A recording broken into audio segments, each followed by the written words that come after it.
چلیے شروع کرتے ہیں with the real life story of prophet نوح علیہ السلام۔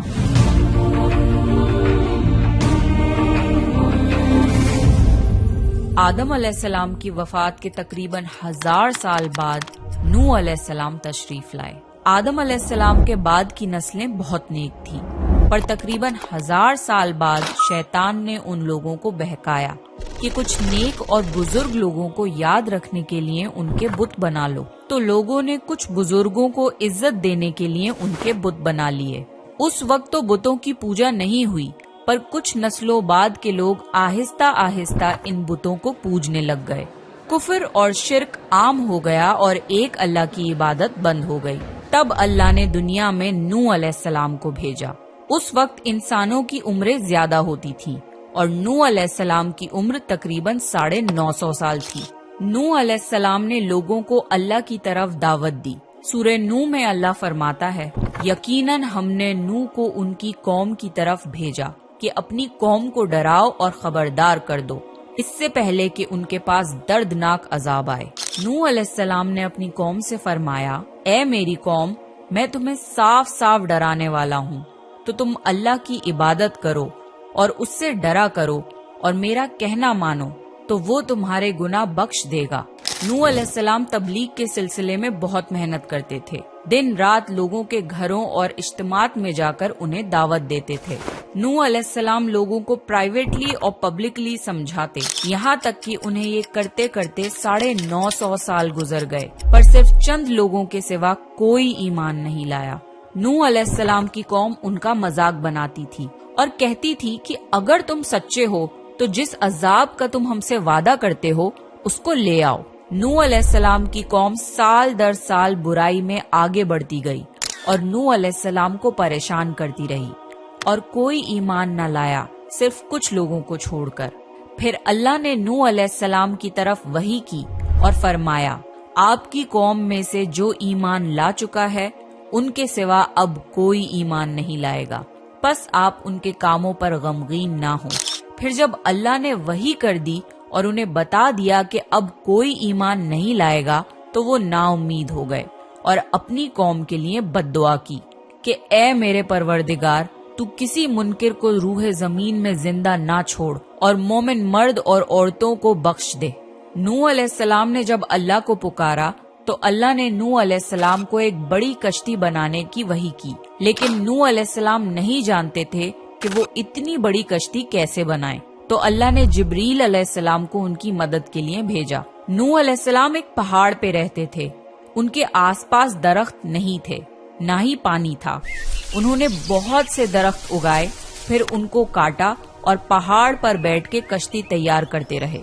لوگ جب نوح علیہ السلام کو کشتی بناتے ہوئے دیکھتے تو ان کا بہت مذاق بناتے اور کہتے، یہ کیسا مجنون ہے جو پہاڑ پہ کشتی بنا رہا ہے۔ دھیرے دھیرے بہت محنت کے بعد ایک بہت بڑی کشتی تیار ہو گئی۔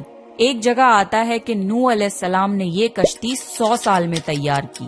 اس کشتی کی لمبائی 300 گز، اونچائی 30 گز اور چوڑائی 50 گز تھی۔ ایک اندازے کے مطابق اس کشتی کی لمبائی 1 کلومیٹر سے زیادہ تھی اور گہرائی 30 ہاتھ تھی۔ یہ کشتی عام کشتیوں کی طرح اوپر سے کھلی ہوئی نہیں تھی، بلکہ اس کو جیسے نیچے سے بند کیا گیا تھا ویسے ہی اوپر سے بھی بند کیا گیا تھا، تاکہ اوپر سے جو بارش برسے وہ انہیں نقصان نہ دے۔ اس کشتی کے 3 فلورز تھے اور ہر فلور میں ایک دروازہ تھا۔ اللہ نے نوح علیہ السلام کو حکم دیا کہ مومنوں کو اور اپنے گھر والوں کو اور زمین پر بسنے والے تمام جانوروں کا جوڑا جوڑا اس کشتی میں سوار کر لو۔ پھر اللہ نے آسمان اور زمین میں سے پانی کھول دیا اور سیلاب آ گیا۔ اس سیلاب نے دنیا میں رہنے والے انسان اور جانور سب کو غرق کر دیا۔ طوفان کا پانی پہاڑوں سے بھی اوپر ہو گیا اور صرف نوح علیہ السلام کی کشتی اس طوفان میں باقی رہی۔ صرف وہی لوگ اور جانور بچے تھے جو کشتی پر سوار تھے۔ اتنے بڑے نبی ہونے کے باوجود نوح علیہ السلام کا بیٹا کشتی پر نہ آیا۔ نوح علیہ السلام نے اسے پکارا کہ میرے بیٹے اس کشتی میں آ جا اور کافروں کا ساتھی نہ بن، لیکن اس نے کہا کہ میں کسی پہاڑ کی چوٹی پر پناہ لے لوں گا جو مجھے اس پانی سے بچائے گی۔ نوح علیہ السلام نے فرمایا کہ آج اللہ کے حکم سے کچھ بچنے والا نہیں، مگر وہ ہی جس پہ اللہ رحم کرے۔ باپ اور بیٹے کے درمیان یہ گفتگو جاری تھی کہ ایک طوفانی موج نے ان کے بیٹے کو غرق کر دیا۔ جب نوح علیہ السلام کے سامنے ان کا بیٹا غرق ہو گیا تو ان کی آنکھوں میں آنسو آ گئے اور وہ پکار اٹھے، اور تو نے مجھ سے وعدہ کیا تھا کہ میرے گھر والوں کو نجات عطا فرمائے گا، اور تو تمام حاکموں میں سے بہتر حاکم ہے، لہٰذا یہ ناممکن ہے کہ تیرا وعدہ پورا نہ ہو۔ اللہ نے فرمایا، اے نوح، وہ تیرے اہل سے نہیں تھا کیونکہ وہ کافر تھا۔ کفر نسب کو ختم کر دیتا ہے۔ اللہ نے نوح علیہ السلام سے فرمایا کہ آپ ہرگز وہ چیز نہ مانگیں جس کا آپ کو علم نہیں۔ نوح علیہ السلام یہ بات سمجھ گئے اور فوراً اللہ سے توبہ کی۔ فرمایا، اے میرے پروردگار، میں تیری ہی پناہ چاہتا ہوں اس بات سے کہ تجھ سے وہ مانگوں جس کا مجھے علم نہیں۔ اگر تو مجھے نہ بخشے گا اور مجھ پر رحم نہ کرے گا تو میں خرابی والوں میں ہو جاؤں گا۔ کشتی نوح علیہ السلام اور ان کے ساتھیوں اور سارے جانوروں کی نسل کو لیے پانی کی تیز لہروں پر بلندی سے چل رہی تھی، مگر زمین پر موجود ہر چیز، انسان، جانور، پرندے غرق ہو چکے تھے۔ ان میں سے کوئی باقی نہیں بچا تھا۔ اگر کوئی بچا تھا تو وہ تھے کشتی والے۔ نوح علیہ السلام اور ان کے ساتھی 6 مہینے تک اس کشتی میں رہے۔ آخر اللہ کے حکم سے طوفان رک گیا۔ اللہ نے زمین کو حکم دیا کہ وہ پانی نگل جائے۔ زمین نے سارا پانی نگل لیا اور زمین خشک ہو گئی اور کشتی پہاڑ پر جا کر ٹھہر گئی۔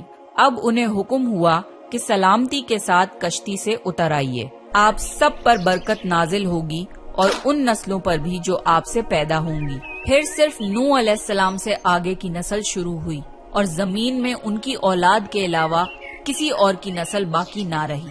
سارے جانوروں کی نسلیں بھی یہیں سے پھر سے پیدا ہوئیں۔ نوح علیہ السلام کے 3 بیٹے تھے، سام، حام اور یافز، جن سے دنیا کی نسل آگے بڑھی۔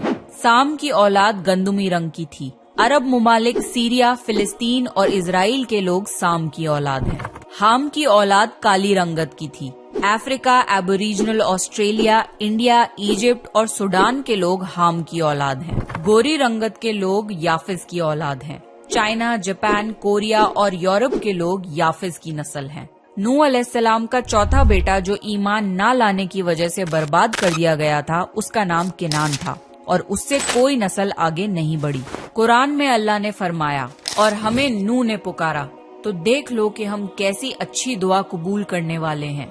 ہم نے اسے اور اس کے فرما برداروں کو اس زبردست مصیبت سے بچا لیا اور اس کی اولاد ہم نے باقی رہنے والی بنا دی۔